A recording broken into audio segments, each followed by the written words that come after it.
아.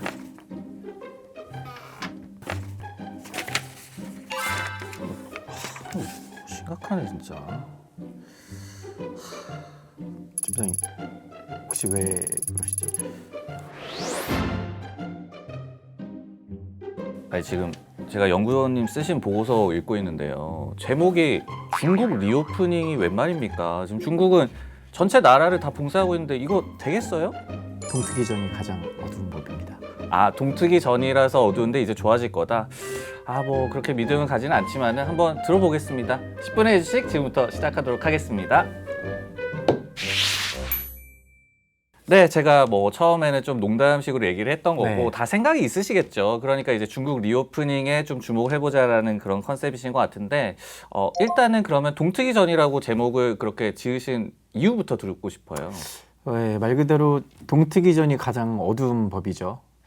저는 지금 중국의 리오프닝 주식들이 딱 동트기 전에 네. 새벽녘에 있다는 생각이 들더라고요. 사실 전 세계가 다 마스크를 풀어 헤쳤죠. 우리나라도 우리도 이제 실내에서는 그렇죠. 그렇죠. 앞서서 미국과 유럽도 마스크를 풀어 헤치고 다 리오프닝 주식들이 죄다 이제 반등이 나왔었습니다. 우리나라도 화장품들이 한번 세게 튀어 올랐었죠.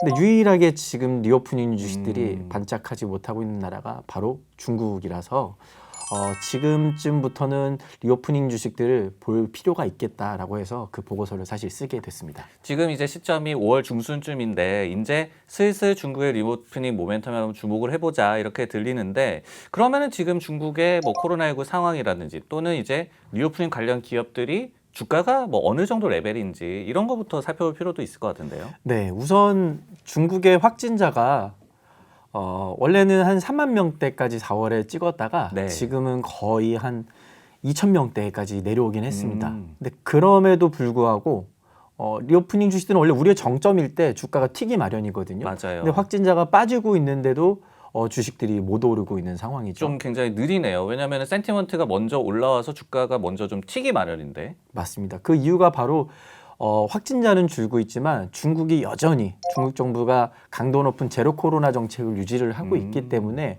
또 언제 다른 지역이 봉쇄에 들어가서 뭐 지금 상하이가 마치 봉쇄돼 있듯이 네. 베이징도 더 전면적으로 봉쇄되는 거 아니야? 아니면 또 다른 지역이 또 봉쇄되는 거 아니야? 이러한 그 우려가 기저에 좀 깔려 있어서 주가의 반등을 좀 억누르고 있는 상황이다라고 보시면 되겠습니다. 그럼 반대로 얘기를 하자면 이렇게 언제 더 봉쇄가 될 수 있지 않을까라는 우려감이 사라져야지 리오프닝 주식도 좀 움직일 것 같다라는 생각이 드는데 봉쇄 조치 물론 뭐 정확하게 예상을 하기는 힘들겠지만은 네. 언제쯤부터는 중국에서도 이제 봉쇄 조치가 조금씩 뭐 완화가 될 거다 이렇게 좀 생각을 하고 계세요? 사실 굉장히 어려운 질문입니다. 이게 언제 풀릴 거냐, 이거를 알고 있으면 제가 여기 안 앉아 있겠죠.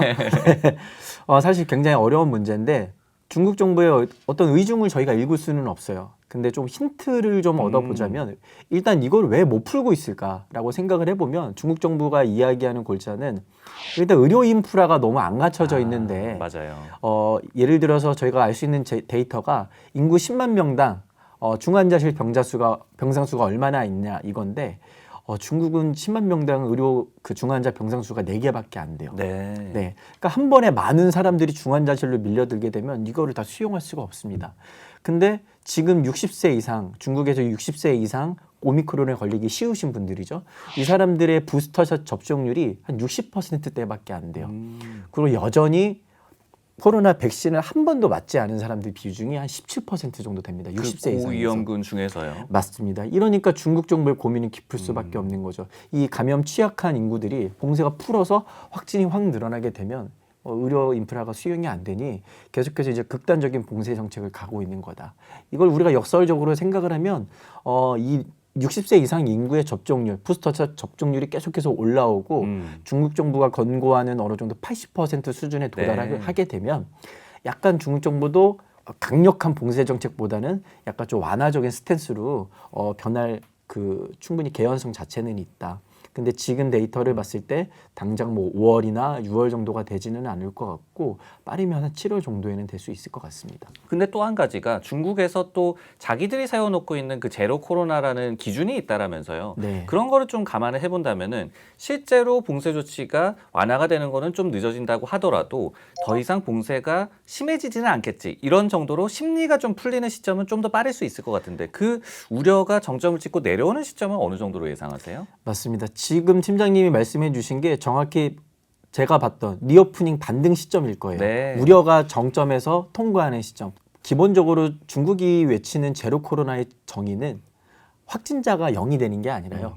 확진자가 나와도 봉쇄하고 있는 지역 밖에서 네. 빵이 나왔을 때, 0명이 나왔을 때 그거를 이제 중국에서는 아. 사회면 제로 코로나로 정의를 하고 있습니다. 그거는 신문의 사회면에 나오는 제로 코로나다 이렇게 선언하는 그런 기준인가요? 맞습니다. 그래갖고 예컨대 이제 어제의 기준으로 해도 지금 상해에서 절대적인 확진자 자체는 한 1,400명에서 1,500명 사이가 나오고 있는데 5월 10일 기준으로는 봉쇄하고 있는 지역 외에서 나온 확진자는 0명이에요. 네. 그러니까 사실상 중국 정부가 원하는 제로 코로나는 사회면 제로 코로나는 이미 일시적으로는 달성이 됐다. 일시적인 달성이 됐습니다. 그러면 완벽하게 달성되는 건 뭐냐? 그 봉쇄 외 지역에서 확진자 0명이 3일 연속 지속되었을 때를 보고 있는데 지금 그 시점에 점점 더 다가오고 있는 것 같아요. 그게 저는 이르면 뭐 5월 말 늦어도 6월 초에는 상하이의 이런 기본적인 제로 코로나가 완성이 되면 네. 아까 말씀하신 중국의 코로나 우려의 정점은 살짝 이제 통과하는 시점이 오지 않을까라고 조심스럽게 예상을 하고 있습니다. 근데 이제 저희가 이 콘텐츠가 결국은 해외 주식 이 방송이잖아요. 그러다 그쵸. 보면은 이 전반적인 큰 그림도 물론 알아야 되지만은 좁혀가야 될 것 같은데 리오프닝 그래서 모멘텀이 좀 시장의 주목을 받기 시작할 때 떠오를 만한 섹터 그리고 이제 궁극적으로는 오늘 기업 이렇게 넘어가야 될 것 같은데요. 맞아요. 이렇게 리오프닝 해도 참 범위가 많죠. 맞아요. 네, 이거 소비 풀린다 모든 소비지가 될 수도 있는 거고 참 이걸 함축하기가 어려운데 제가 봤을 때는 데이터를 하나 말씀드리면 중국이 이번 봉쇄가 처음은 아닙니다. 상하이가. 다들 기억하시겠지만 2020년도에 전 세계적인 그때는 코로나란 말도 없었어요. 우한 사태라고 했죠. 네. 우한 사태 때문에 우한시 전체가 봉쇄된 적이 있었습니다. 대략 한 1월 중순부터 해서 4월 중순까지 2달 반가량 봉쇄가 됐었는데 그리고 또 이제 이 전 세계에서 가장 먼저 어떻게 보면은 그렇죠. 중국의 경제가 풀렸었잖아요. 맞습니다. 그래서 그 봉쇄를 하고 나서 어떤 섹터가 주가가 가장 많이 올랐는지 한 달 동안 그리고 3개월 동안을 제가 데이터를 측정을 해보니까 놀랍게도 지금 가장 많이 올랐던 게 여행 네. 그리고 면세 그리고 화장품 이런 사회 서비스와 뷰티 저희가 딱 생각하는 그 리오프닝 주식들이 1개월 3개월 수익률이 가장 좋았었습니다. 저는 그래서 이번에도 크게 다르지는 않을 거라고 봐요.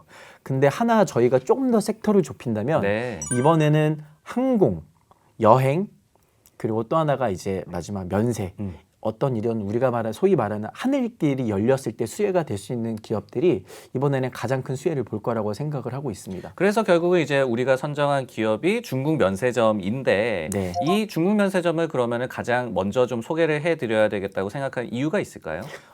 사실 아까 말씀드린 대로 항공도 있고 네. 여행도 있고 이 면세도 있는데 항공주도 사실 좋아요. 중국의 이런 LCC 업체들도 좋은데 항공주는 단점이 있습니다. 이 달러 강세에 있거나 유가가 높을 때는 상대적으로 비용 부담이 늘어나죠. 비용 부담이 늘게 됩니다. 근데 지금이 딱 달러 강세와 유가가 굉장히 높은 시점이라서 생각보다는 반등폭이 약할 수 있겠다는 생각이 좀 들었고요.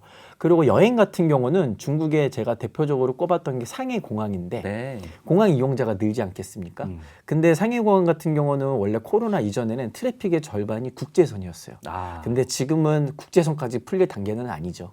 이렇게 된다면 온전히 이번 리오프닝의 수혜를 고스란히 다 실적으로 녹일 수 있는 업체가 저는 면세점이라고 생각을 했습니다.